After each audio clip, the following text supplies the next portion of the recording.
Let's learn how to do an oil change for a Prado 120 in less than a minute, the petrol model specifically. We've got an oil filter wrench, a socket set with a 14mm bit and a little extension, a Z418 threaded filter, some brakes and parts cleaner, oil, a rag for when things get messy, and the drain pan. Drive the car up onto our ramps, pop the bonnet, undo our engine oil cap.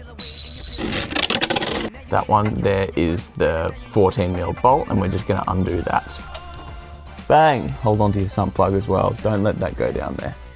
And you can see that's all tightened up and all nice and clean now. We're going to get this oil filter removed and replaced with the Freshie.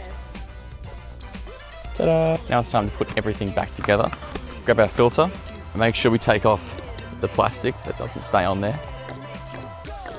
The Prado 120 also takes about 6.2 litres of oil, so I'll put in about 5 litres and then go from there.